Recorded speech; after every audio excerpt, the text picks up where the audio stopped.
Hello, everybody. Turn this up in my headphones, Charles. Turning it up.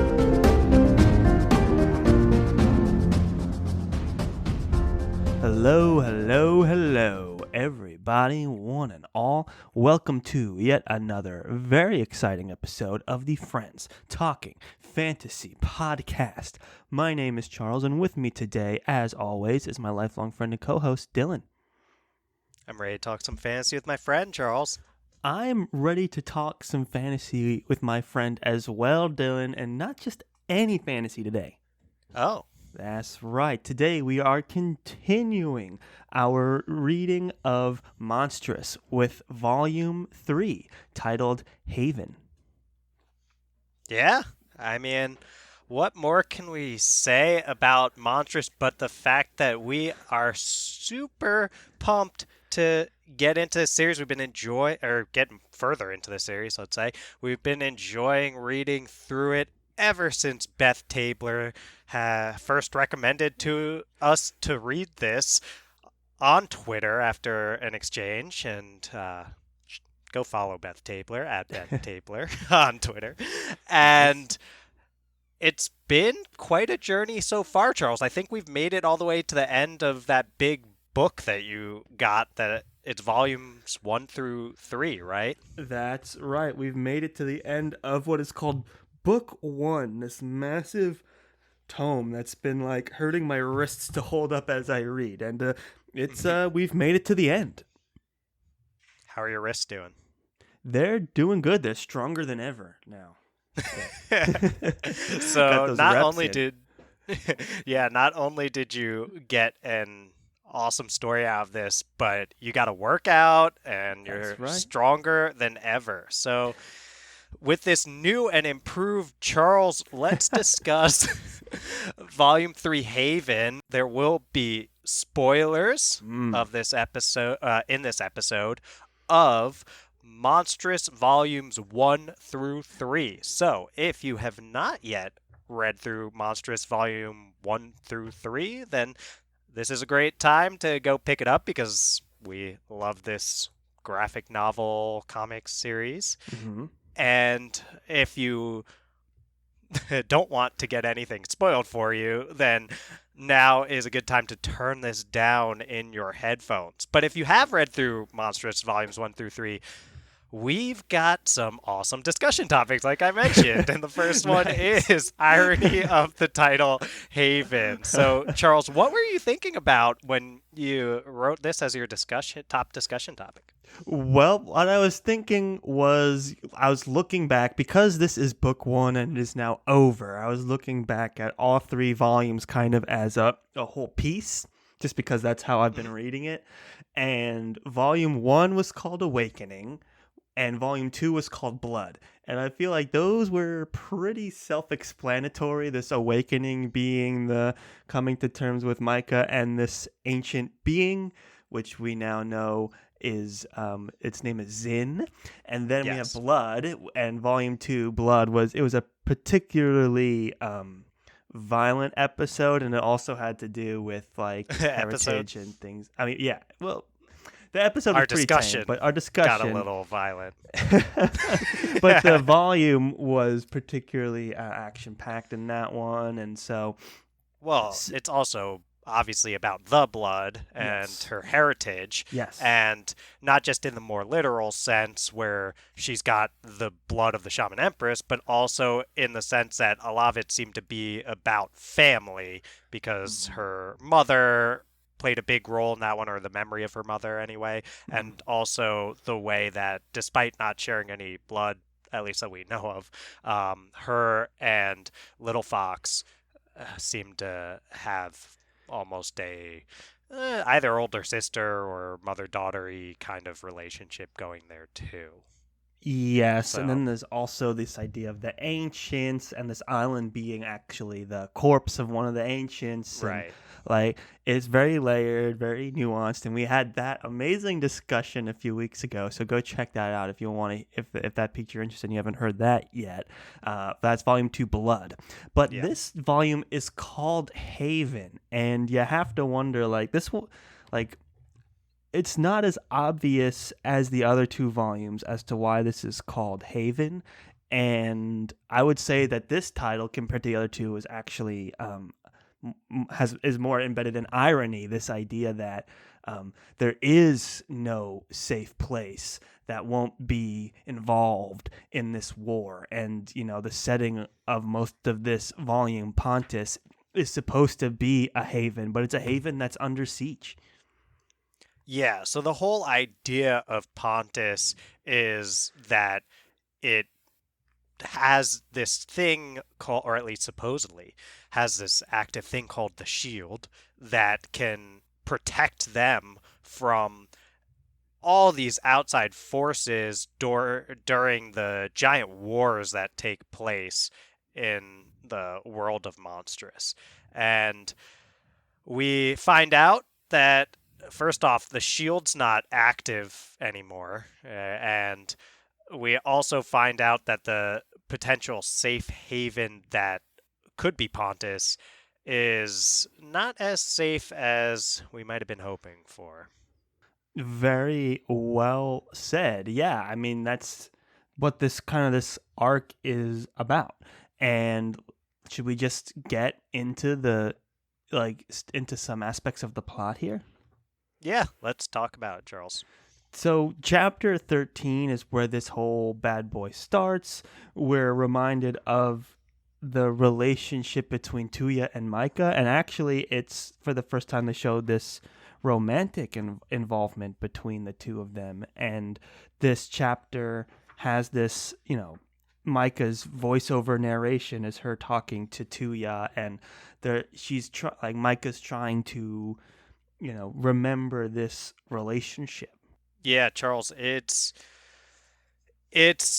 sort of presented in this dream sequence type scene, Mm-hmm. so it's hard to know the extent to which this did ever happen or not Mm. at this point, I'd say. But we do get this sense. It feels more like a memory, but we do know she was sleeping and potentially dreaming. So that's going on early on. And I think talking about the title earlier, the idea of haven, in some ways, it seems like Tuya and Maiko were sort of each other's safe haven when they had such a rough upbringing. Right. And then that haven is something that has been gone since the first volume. Yes, very well said. I think what we're going to see across this whole volume is not just like how Pontus was under siege, but how like even her friendships and her family and her traveling group here are all under siege as well, with metaphorically speaking. So continues to add to this nuanced layering of themes that Marjorie Liu is quite talented at in Monstress. So we smash cut to basically we're now seeing Tuya and Micah's grandmother talking and trying to, they're hinting at some sort of partnership between them. And we know that they spend this volume trying to work out some kind of alliance. So there is this kind of mystery behind, Tuya's motives and things like that. And now she's with the grandma and they're plotting this greater alliance between the Dusk Court, And the Dawn Court. the Dawn Court. Oh yeah, The Dawn Court and the Dusk Court are the two right. entities that are uniting via a marriage, which is I don't think that happens this early on, but No. everyone who's listening has already read through this, so I won't worry about Right, that's going the other sequentially. time we see them. They're floating the idea of a marriage with, and Tuya's like, look, I don't like the idea. So the idea of Tuya potentially marrying Micah's aunt, I think it is Yeah, uh, the Sword of the East. yes, is very is very interesting, and that's kind of what they're off doing. Micah, on the other hand, finally gets to Pontus, and that's when they have this cute little like dinner scene. And there's some more people that enter the fray here, and they're like, "Oh, we gotta, fix the shield, and you're the one to do it, and we can tell you how to get started." And that's basically where this story kind of kicks off. Right. I do love those cafe scenes, just the way that Kippa or Little Fox Mm. is depicted in those and her relationship with Micah. You have that moment where Micah steals some of Kippa's food and Kippa's upset and wants it back. And just that relationship has developed in a way that is super adorable. And we get to see that here. Right. You even get to see Zin be a little cheeky here with Little Fox, because Micah's like, "Oh, Zin is sleeping forever, I hope." And then the Zin creeps out under Micah's robe to Little Fox and is like, "Shh, don't tell her I'm not actually sleeping." And, it's so you get to see these kinds of little moments of peace here, the haven that we're talking about with the name of this volume. So, yep, gotta remember the good times when you can get them. And the cafe scene and the moments leading up to the cafe scene are certainly some of the highlights.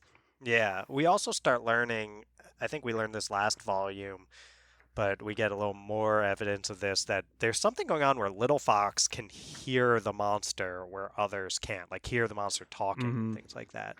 So we don't really we have more questions and answers about that right now. Yep, But throughout the something's going on. volume, there's been these like little hint drops that there's more to Little Fox than we might think.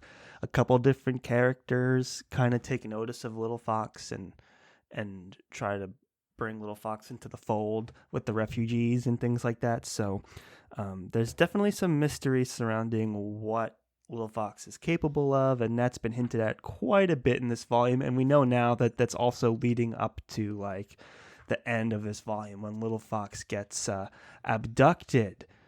Just as we're starting to learn more about her, she goes missing. Yeah. Well, let's talk some about Little Fox, because I think she's both of our favorite characters in this series, if nothing's changed here, Charles. Yeah, she definitely steals the show, if I say so You myself. might say she steals the show, Charles. That's a great tease for, I assume, an upcoming episode. You always know the logistics of your scheduling better. Let's see. Yes, it's the next episode after this Okay. one. Great.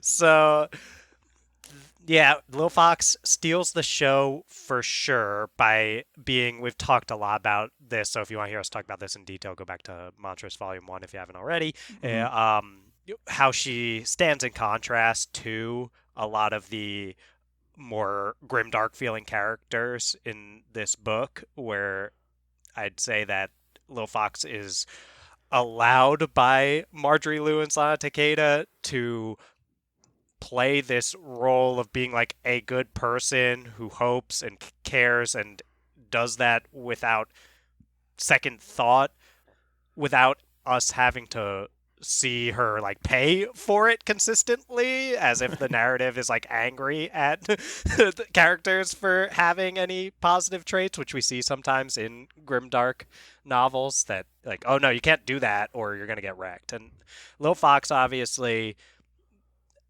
by doing that in this dark setting, is super interesting. And in this volume, I think we really start to see Little Fox coming more and more into her own. We've been tracking, Charles, how frequently she hugs her tail. Right. And I'd say I only noticed it happening once in this entire volume. It might have happened more, but the only time I noticed it was during that scene you were talking about, where the monster Zin kind of peeks out and says, "Shh." Yeah, right. That's true. And, she's in sharper looking clothes. She might be standing a little taller, or maybe she's getting a little taller. I'm not quite sure.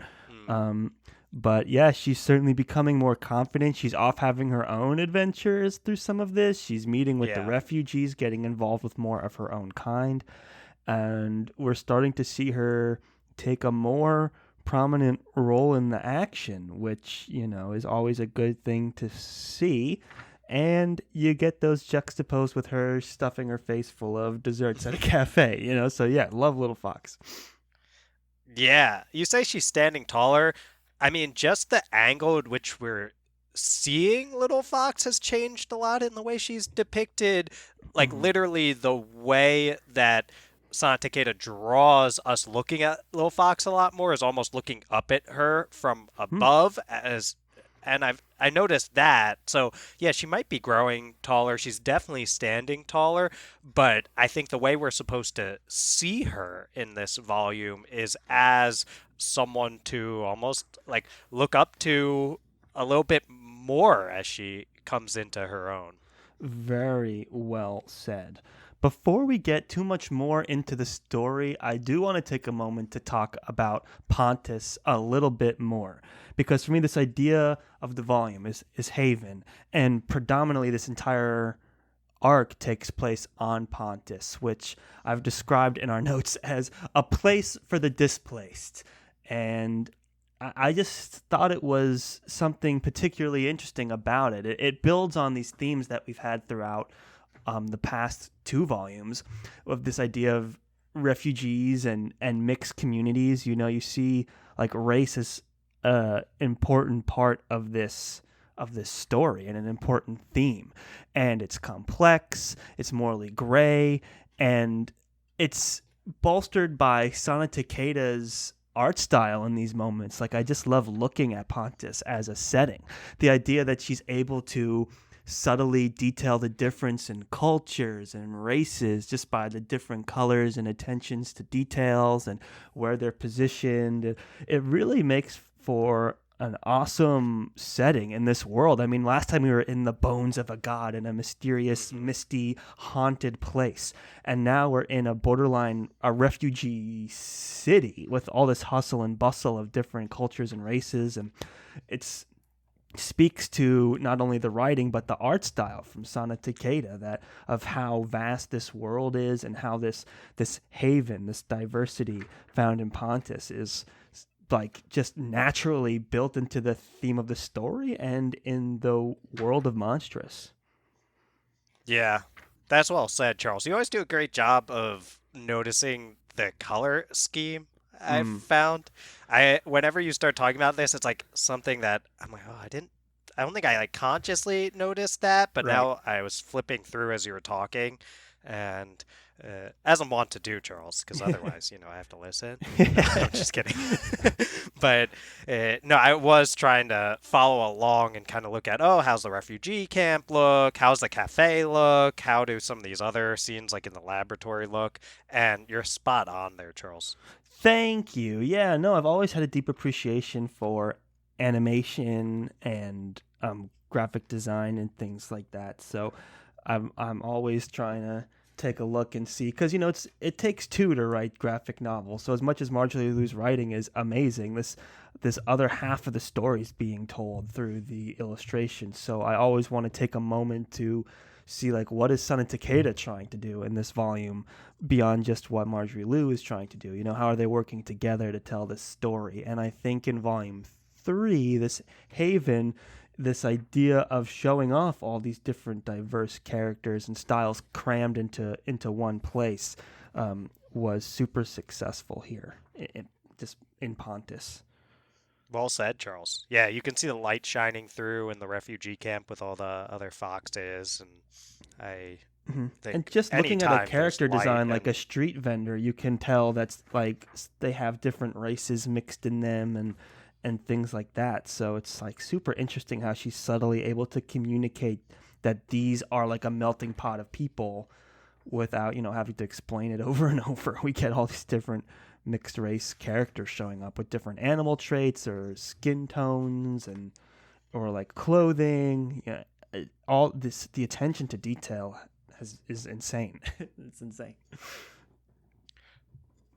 yeah, so shall we carry forward here, Charles, with Yeah. what we get as this continues? We meet Vin Nem, who's the royal engineer of Pontus, and she wants to activate the shield and says they need Micah because she has the blood Mm-hmm. and then we get some other sort of political intrigue stuff, like a Blood Queen dies, and we know that Theria, which is where the Blood Queens are from, and played a role in Volume 2.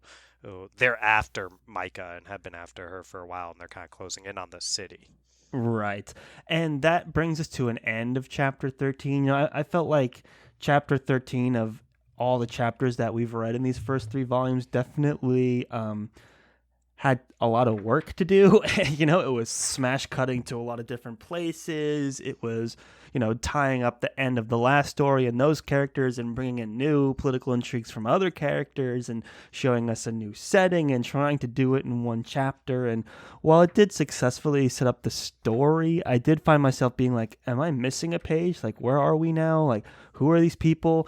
I definitely think volume 3 is kind of opening up the world and the political intrigue a lot more, and definitely had to go back and reread a few pages and pay a little bit closer attention in this volume. And I think, getting through chapter 13 was one of the more challenging aspects of the read. I don't know if you had that experience.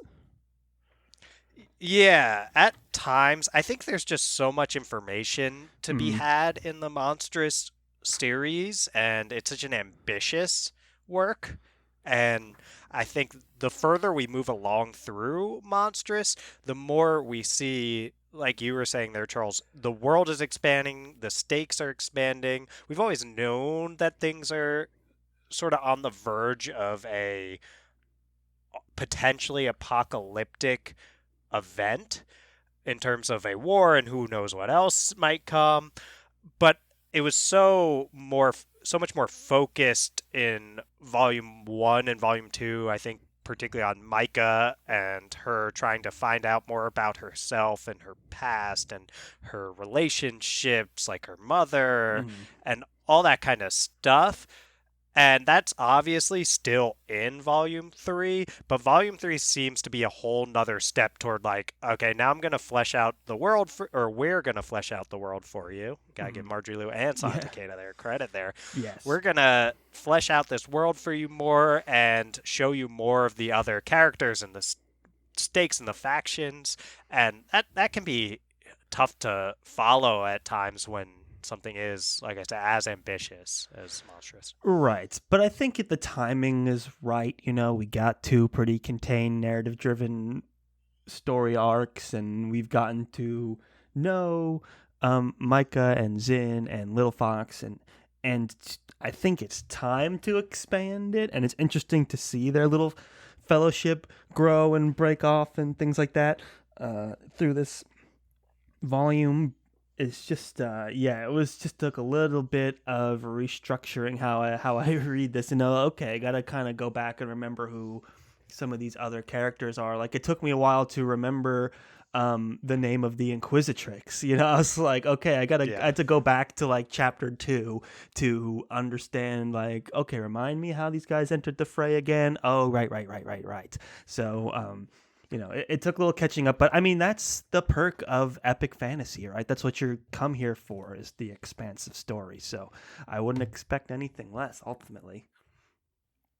Right. Yeah, and that Inquisitrix ends up being kind of the big bad of this volume and Hmm. this arc, so it becomes important to remember some of these past things. And one of the good things about what we, I mean, something that I really appreciate about all of this building the world and stuff is Marjorie Liu and Takeda trust us as the readers to remember these things because they Right. know there's a lot they need to tell us moving forward, and they don't want to spend time repeating things they've already told us. So they avoid overly info dumping, but there's just a lot of info that has to come across. So if you I imagine for folks who aren't reading straight through like we are, it could be challenging to remember, oh, who are the Inquisitrixes again, Right. Like, and I something remembered like them that. instantly. Like, chapter 14 opens with the Inquisitrix, and I remembered her, like, visually, obviously. Like, the illustrations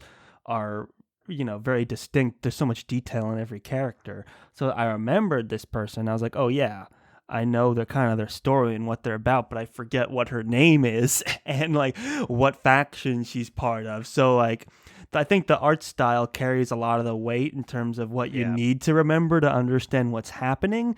And then there's a rewarding experience to be found in learning more about like the group she's a part of and the faction that she's involved in and her side in the politicking and things like that. So certainly lives up to the name epic fantasy. Yes. So, chapter 14, Charles, is mostly us taking a look at the temple as well as getting a glimpse into this Fox refugee camp. That's more through Kippa's eyes, Right. obviously. So the temple scenes, I think, were pretty interesting, and there's a great line in there from Little Fox that's we're starting to get Zin fleshed out more and more. We saw some of this in volume 2 Right. where Zin the monster actually has depth and something of a moral code, though it might not be super recognizable to us over here. But we know that there's something that Zin actually cares about or holds themselves up to in a way that it like matters, which is different from this typical like devil on the shoulder monster type character. And Lil Fox's quote to describe the monster is Mr. Monster isn't that scary the longer you're around him, I think. He Yeah. might not be so bad deep down, sort of like Miss Micah. And isn't it Yeah. so Little Fox of her to actually be willing to believe in Zin? Yeah. It definitely, that's such a Little Fox is such a shining light in this story, and we've started to see Zin even take on its own like body and is now wearing a cloak and walking alongside everyone else in the Mm, troop. So you are starting to see Zin not so much as this benevolent god force and more as like it's more humanized now, which is pretty interesting. And I also like that moment where Little Fox is suggesting to Zin that he eats the plant or something. yeah. It's like, here, It's like these it's are good for your edible and eyes. they're good for healthy eyes. And they Yeah. grow in the north too. Maybe you could eat them instead of people.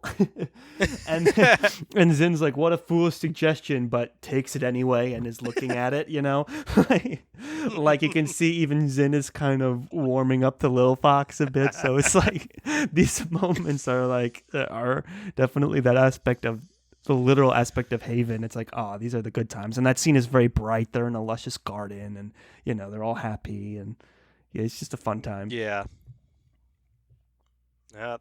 It's great. And then we do get from that refugee camp more good little fox stuff going on. She wants to help the refugees, of course, and she gets kind of told, "Oh, you could be a scout," but she gets warned a lot, and she's not very good at taking warnings. I think she does say it's like there's someone tells her there's wolves, there's misery, there's all this stuff, you gotta watch out. And Lil Fox says, I'm good with wolves and good at not getting eaten, ma'am. And she has proved that. Definitely. She is pretty good at not getting eaten. Although she does disappear at the end, so we hope for the best for her. But yep, love Little Fox. So we get a lot of her. We also get the beginnings of the shield, like you had said. They try and use the shield, and it kind of explodes, and it frees one of the ancients. And then the Inquisitrix puts the mask on, and I believe that's when the ancient kind of possesses her, for lack of a better word. The Inquisitrix becomes the vessel for this released ancient, and that's kind of setting up the big bad in this one, as we've said earlier. And that kind of brings Right. us to chapter 15.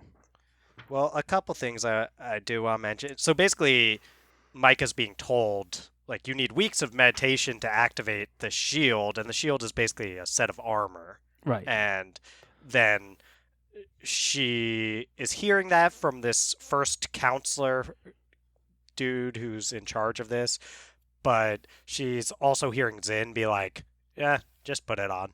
And she, in I think classic Micah fashion, is like, "I'm not gonna meditate for weeks." She's on that she's on that Vin to Rin continuum we've talked about, Charles. So Yeah. she probably, yeah, closer to Rin than a lot of other folks.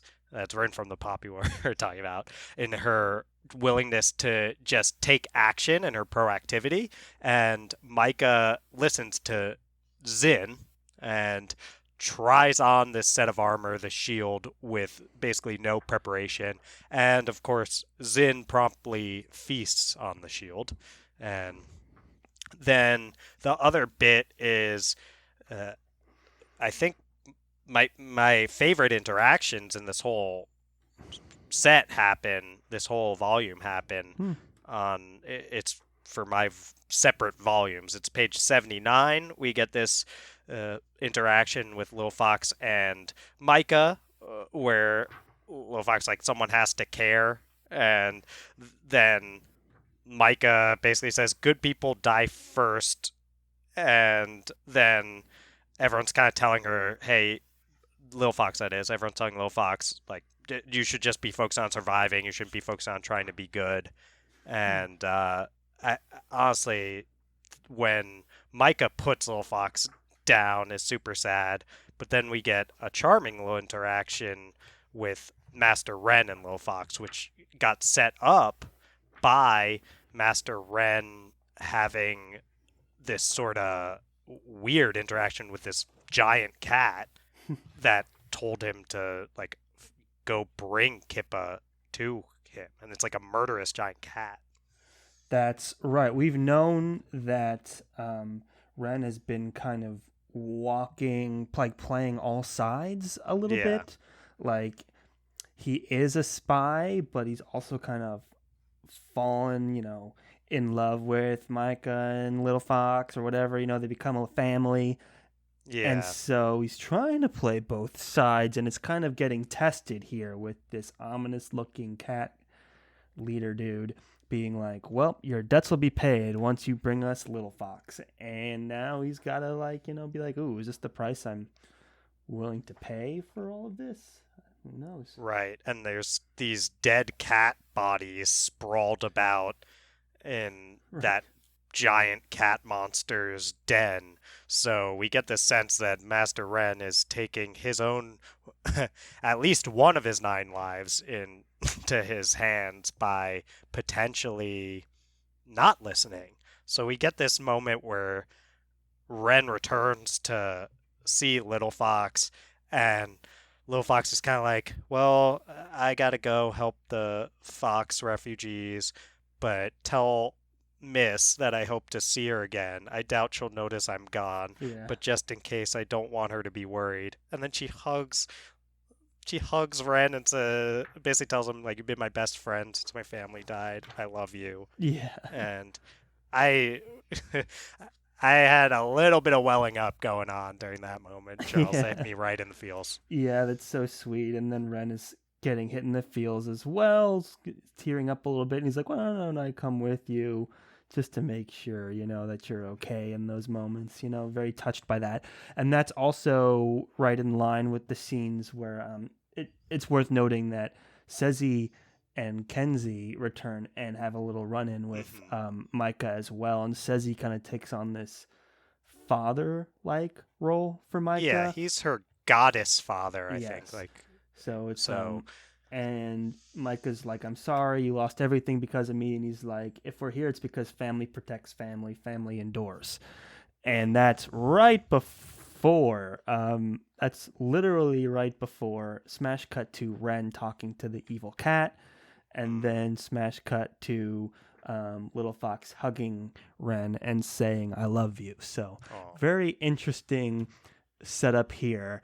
Hopefully the author saying family indoors before going into that scene is kind of being a hopeful kind of comment on like, hey, maybe Master Ren can be redeemed and their family that they formed will endure through all this craziness, even if it doesn't seem that hopeful by the end of the volume. Let's hope, Charles. And I mean, there's no need to refrain from talking about the end here, which is where they find Ren when, like you said, Lil Fox has disappeared, and he did have that kind of moment of redemption, Mm-hmm. and he is found kind of passed out. Corvin brings him and says he's spoken only one word since I found him, family. Oh yeah, I And forgot. yeah, and Yeah. then it just is to be continued with a little bit of what looks like Lil Fox's outfit. Right. So Marjorie Liu obviously setting up that moment by having that cut that you were talking about Yeah, from that family sassy indoors line of to yeah, family indoors, which right. hopefully is a theme for the next volume. Poor little fox, you We're all can't do worried. us like that. Yeah, we're all worried. So, yeah, that's great, and that takes us into the what do you call this? This elevator that goes down into the like engineering room of the shield, I guess.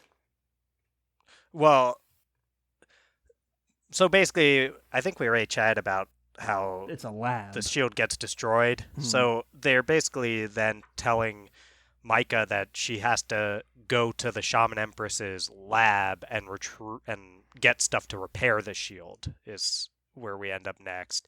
And then we besides Tuya and sort of the East getting talking about getting hitched, I think we pretty much go to the lab, right? Right. Right before this chapter started, it's worth noting that the Inquisitrix put the mask on and was possessed by the Yes. ancient being. And there's that mysterious man that we've only seen once before at the end of Volume 2, very ominously. Mm, He's there being like, wringing his hands together, like, yes, everything's going according to plan. And like, that's all we get from him. So it's like, okay, there's another force, mysterious force at work. And now they're in the lab trying to Micah and Zin are in the lab trying to do what they can to repair the shield and prepare for this attack. And so we see a huge tonal shift here, an artistic style shift as Micah and Zin go down the dynamic duo into the lab. You see right. them starting to work together and learning how to complement each other, both in Yes. fighting and in puzzle solving and things like that. They're helping each other unlock doors and fight creatures, and sometimes they work separately. Sometimes they have this thing where Zin can almost kind of possess Micah, and that got him out of a few scraps. And yeah, just a really exciting set piece for a lot of action as well. Yeah, but not just action, Charles. Also, the themes come through. That bit about Haven being an ironic title Mm-hmm. shows up a lot here. I think that Marjorie Liu is very intentional about how she treated the sort of like guardians, and they call them servitors, in this lab. So these are people that the Shaman Empress, or people, these are sort of like robot things that the Shaman Empress kind of set up to protect her lab in some way or another. We think that Zin is going to be able to get in there and be like welcomed by the way that Zin is all excited. Right. But then the servitors start by coming up, these sort of robot things, and they all say at once, there's three speech bubbles, all are welcome, all are welcome, all are welcome. And they're And then, so you think, oh, so this is sort of a haven. This is a safe place. Everyone's welcome. And then they promptly start shooting and attacking right. Micah and Zin. So, Right. This is a beautiful setting, like in Volume 2, where the setting was like the corpse of an ancient, and Zin was coming to the realization of his actions. Like he was the one that killed this ancient, and all this stuff has been left to kind of fester. I'm seeing for my book, it's page 442. But there is this moment where they're in the library, and Zin is like, "Oh, this was the library. All of my beloved's favorite books were here." And then there's this whole page of just the beloved and Zin. Like Zin Yeah. is having this fuzzy haven-like memory of being all cozied up with his Yeah. beloved, reading books, and then that cuts to them getting attacked by these creatures that were designed to protect Zin. And I just think this has been neglected and left to fester for so long. And Sana Takeda does a brilliant job of portraying that subtly, thematically, through the art style of like, oh, the memory is well lit and they're all cuddled together, having a moment. But now, smash cut to present day, and we're covered in blood, and these creatures that were once supposed to welcome everyone are now attacking, and it's all dark and decrepit in here. And it's just very interesting to live in this moment and watch as kind of like how all of these havens have just gotten so messed up through this war. Right. Well said, Charles. Thank you. And as a part of the Haven, you get something called the Guardian, and I love this throughout this volume, Charles, is that all the names are very like defense focused, right? Like protector focused. Like, Right. oh, it's a Guardian. Like it's not something that would go and attack. It's something that helps defend. And you also get that, I think, with the shield, Charles, where the shield, of course, it's something that just protects. And with the Guardian here, we find out that it actually was betraying Micah and Zin despite seeming like it was trying to protect them. Right. And There's an interesting might panel here where Zin kind of takes the Guardian for granted a little bit, like walking past it and also giving it orders. And then the Guardian's kind of like, like, okay, I guess you're trying to do this. Like, I guess you're giving me orders, And it's like, well, Zin, you've forgotten all of the neglect and betrayal, that quote betrayal that has gone on throughout all these years. You can't just go back here like nothing happened, which I thought was an interesting development in this chapter. Right. Zin might have remembered the combination to the lock to get in after 3,000 years, but it's still been 3,000 years. Mhm. So the Guardian, feeling pretty neglected, sort of betrays them by controlling this giant, I don't know what to call it, like, I guess it's a robot thing too. Yeah, I think they just called it the Guardian still. I'm not sure. Okay.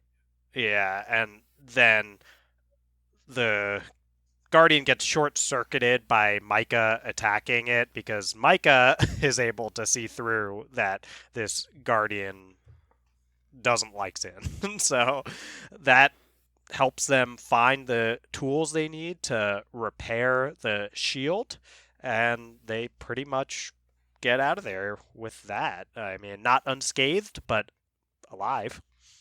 Right. And it was interesting how Micah was like, Rin, like, possess me, but let me use the powers. That's Zin, I believe. Oh, Zin. Although, if you want to send us fan fiction of Rin from the Poppy War possessing Micah, Charles will gladly read it. Me too. So Zin, so Micah's like, Zin, possess me, but let me use the power. So that's kind of he's like, Zin, give me your strength, give me what you can, what I can live through. Trust me in the name of your beloved. And that's when she's like, oh, I know where it hurts the most, and then just blammo, just blows up the Guardian, which then stops the this like juggernaut destroyer thing in its tracks. So they're like, okay, great, we found the pieces, and let's go. And that's kind of how that chapter ends. There's a little bit of a reveal that the lab is under attack, and that's how we go into chapter 17. Right. So the place is under attack by both the Therians, who have realized that the shield is not active anymore, and their Blood Queen has been killed, so they're not so happy. And also this Inquisitrix with the mask on is out there, and it's pretty the I want to keep our clean rating, Charles. So the crap hits the fan Yeah. pretty quick. Yeah, yes, it does. All of a sudden, the sky turns gray, and all of these like horrible beings, and most importantly, being this ancient with the yellow speech bubbles. I'm not sure if it has a name, but possessing the Inquisitrix lays siege to the temple and has attacked Little Fox's little camp. You start to see the problems there, and Master Ren is like, "It's wearing a piece of mask. Run for your effing life," which to keep a clean rating there as well. So yep, Pontus, this haven for a whole variety of races, is now under siege. The prophesized irony of the phrase haven. So we get a couple attempted fight scenes between Micah and Zin versus this new ancient, and some pretty exciting action pieces here. They tried to use like that destroyer juggernaut thing against the ancient, and the ancient had no problems blowing it up, and Micah tries to fight it. No use there. It gets the second piece of mask, which only makes things worse. Opens a giant epic hole in the sky worthy of any superhero movie. Very ominous, very like end of the world feeling. And yeah, the stakes just get higher. It's not until Micah uses these claws that she's been fighting with to like literally just scrape that first layer of face off of the Inquisitrix to loosen the mask.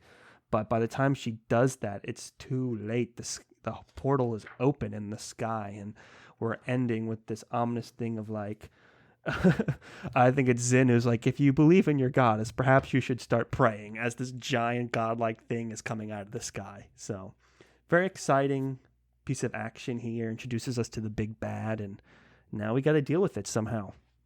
Well, Charles, some of the theme-related stuff I want to discuss here too is for the first couple volumes, a big part of it was that, in the series, they do call them different races. Obviously, there's the ancients, Arcanics, and the humans and the cats. But the big enemy really has been the humans for the first couple volumes, the Federation, and all these folks who are harming mostly the Arcanics. Right. And what we start getting here, Charles, I think really for the first time is Arcanics fighting against Arcanics. And it's like the refugees over here in that Fox camp, they're living in fear of the Arcanics invading and Therians coming and all that kind of stuff. And then, of course, we've got like old god against old god stuff going on with Zin. So it's actually what maybe should be your own safe haven, which is your own people, and even that can't be trusted. So again, sort of that irony of haven. Even Arcanics cannot feel safe among other Arcanics. Very well said. Another interesting thing that's done in this chapter is in building up the big bad for this volume. It's interesting to see how you have two sides of the same coin, right? You have Micah and Zin who are learning to fight together, but they're like separate beings, and they're fighting, like they're using a cooperative kind of fighting style. And then you have this other ancient who's just totally taken over, like forced the Inquisitrix to put the mask on, is right. Totally controlling it, totally hell-bent on domination and just like brute force power. And it's kind of the idea of like, oh, we're in like this similar situation but this is like the full-on possession, and it loses its like humanity and its hopefulness or anything like that when it's just one dominating the other. So I thought that was a little interesting comparison to make as well. For sure, Charles. Well, then we move on to chapter 18. We get in a situation where now Micah is trying to put both parts of the mask just on herself at first, right? Sort of the way that the Inquisitrix was doing it, and that that doesn't necessarily work as well, but we do kind of get this flashback moment. Right. Well, first, it's interesting to see that there are other ancients there in chains, because we know Right. that when you put the mask on, it somehow opens this portal or something to where the ancients live, and that's what the big bad ancient is trying to do, is like get through that portal. But also by wearing it, one, you see all these ancients like begging, like, make them stop, free us, all these Hmm. kind of ominous things. So you're not sure what's going on there. Add that to the several like pieces of world building going on in this volume, and then you are met with the beloved in this almost like dreamlike sequence where it's like, I'm your first mother and you're my last daughter, like, come here, meet these people. um, Everyone's a mother in this line of blood, that is dealing with the ancients, and get this ominous line. It's like, I'll tell you a secret. The mask is also a mother. So it's like, okay, Hmm. that all means something, but it's short lived. Right. And we also find out that the first or the second mother, I guess it would be, the first daughter of the Shaman Empress, is uh, the only one who will bear the eye of her father. And then Mike asks, "Father?" So we do wonder who is that father? Right, exactly. And we do know that there is this other random dude with the tattoo lurking around. Maybe he's got something to do with it. Who knows? But yep, definitely an ominous little interlude here, adding Yeah, to the mystique of the ancients, which has only very lightly been explored throughout these couple volumes. There seems to be something going on here. Like, are they tools being misused? Is there some sort of secret prophecy going on? Like that, it's all continuing to loom over these volumes. We're still trying to figure it out.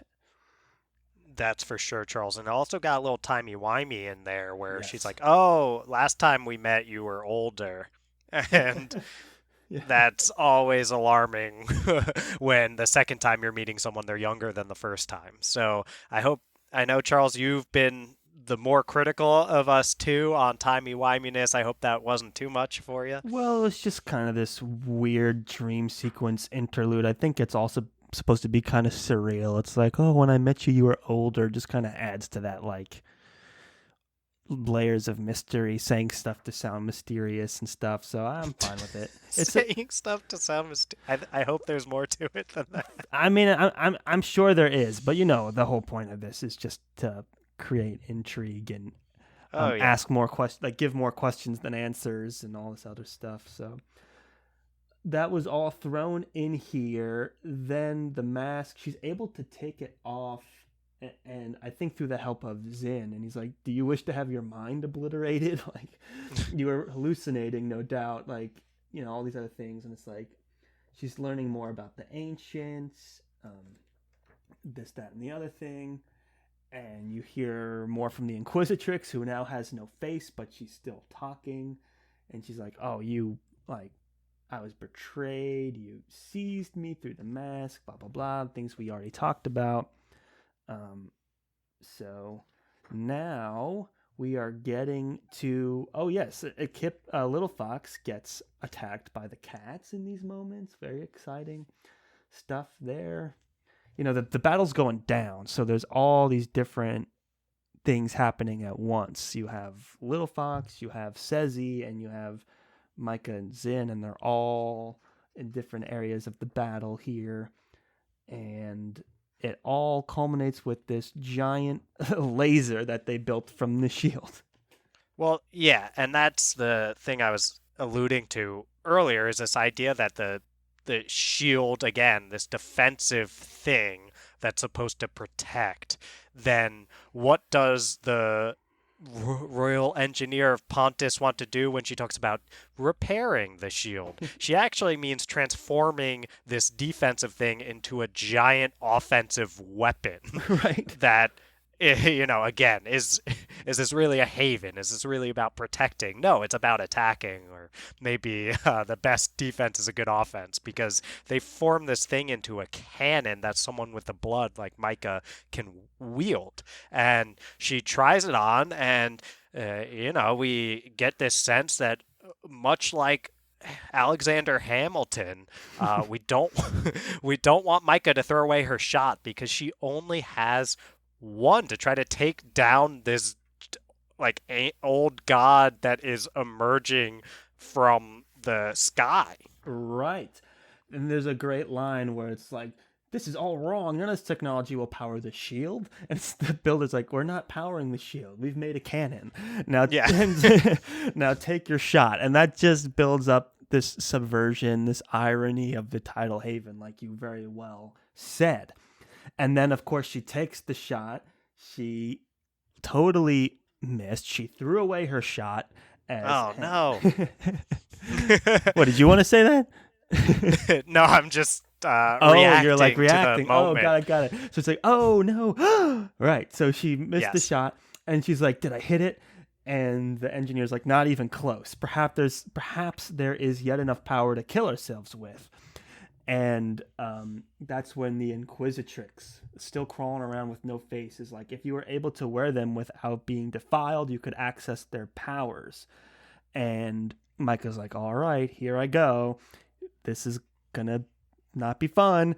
And then Zin is like, wait, together maybe. And they each put on a piece of the mask, which was an interesting idea here. And it goes to this whole panel artwork. It's almost like this Zen piece where you have Micah and Zin like kind of gasping with the mask, and in the center is the beloved. It all seems kind of unifying, and there's all these different orby things. I'm sure it all means something, but it looks like it's working. Charles's number one takeaway from Monsters Volume 3 is, I'm sure it all means something.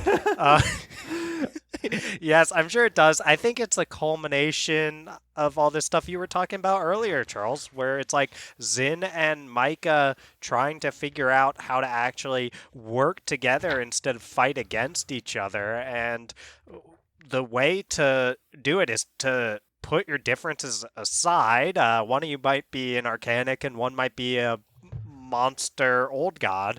But at a certain point, you just got to each take half the mask and do your best to work together. Right. And they get to do it in this moment to great effects, because it ends up giving them a second shot, and they're able to save everyone. Obviously, the ramifications of this entire thing are countless deaths anyway. So they save the world, but at what cost? Right. Before we get too far, though, Dylan, I do want to redeem myself a little bit. For me, it's page 500, but it's that moment I was talking about where Micah and Zen each put on a piece of mask, and it's that Zen full panel art piece. If you were to look at that, Dylan, and then you were to look at the end of the last chapter, we get our lectures from the esteemed Professor Tam Tam, former first record keeper of the Ishami Temple and learned contemporary of Nam and Blacklaw. You will know that they were talking about the map of, what do they call it? The map of the realms. And you will notice that the map of the realms and then the illustration of the beloved when they put the masks on are exactly the same. 5 circles on the outside and 1 in the center.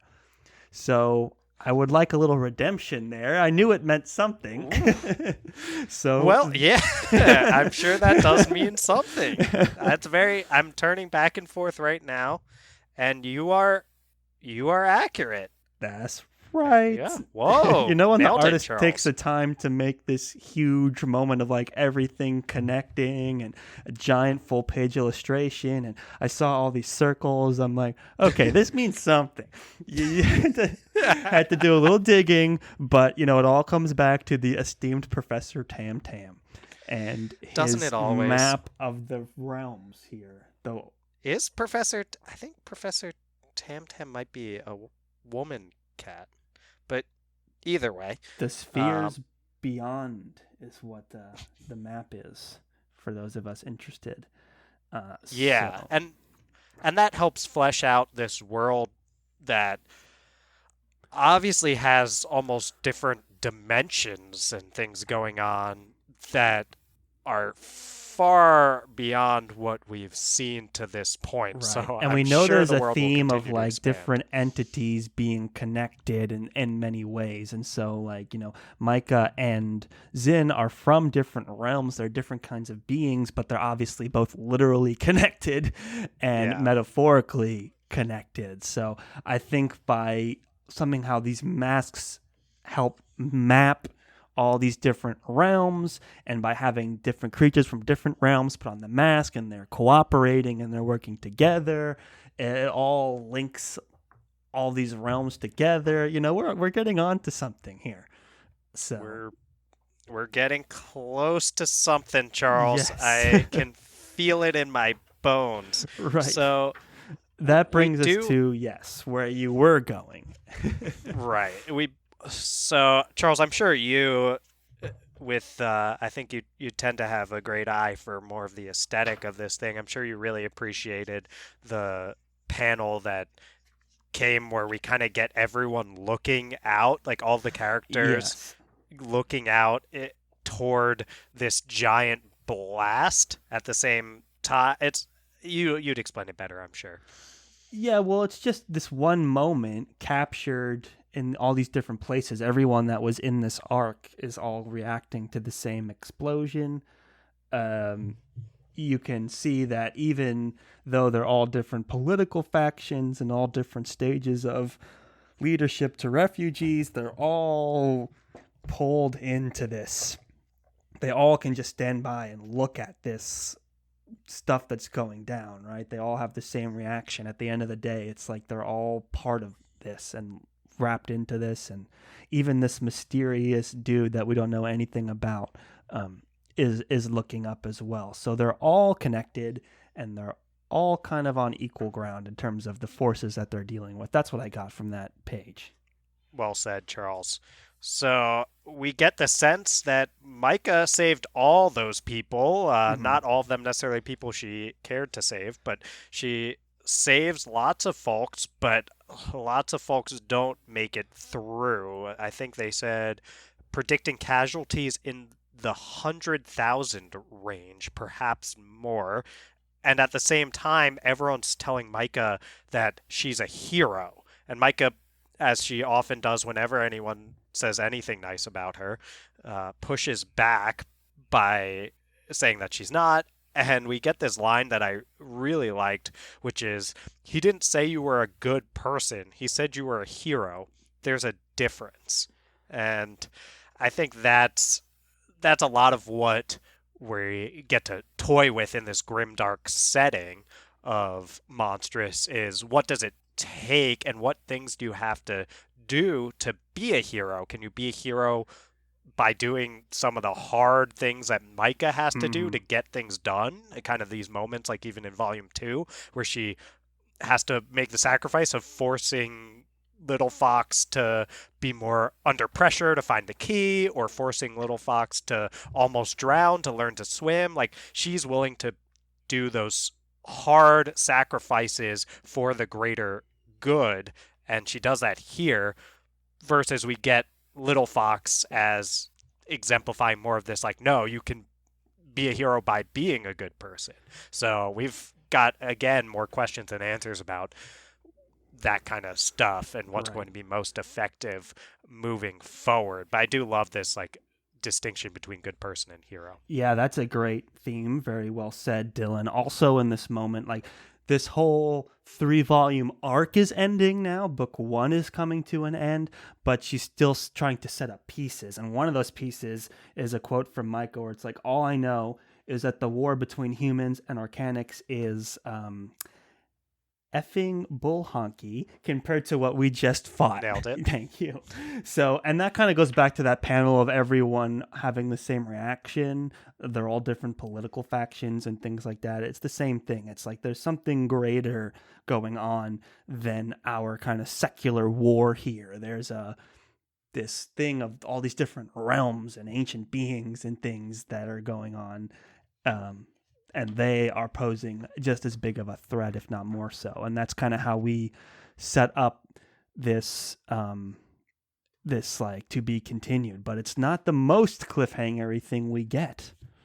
No, because at least in my opinion, no matter how epic Monstress gets or how big the world gets, the real draw is the characters and the relationships between the characters, especially the relationship between Micah and Little Fox. Mm-hmm. And the best way to leave us needing to see what happens is probably to have Little Fox get kidnapped and disappear. So we're nervous over here. We are worried. I got very much like Fellowship vibes, like when Frodo and Sam go off on their own, like the Fellowship is broken. You get to that point, right? Like, okay, we've been with these characters for so long, this whole arc, and this arc ends when they expand with the world building and break off and get pulled out into this world. And I think we were ready for that. I think that's what Marjorie Liu was building up towards. And now the story just continues to open itself out into this epic, sprawling thing that is Monstress. Right.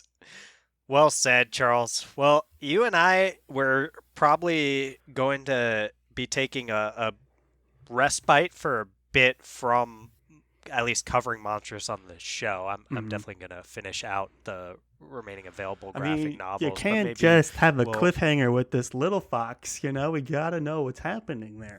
Yeah.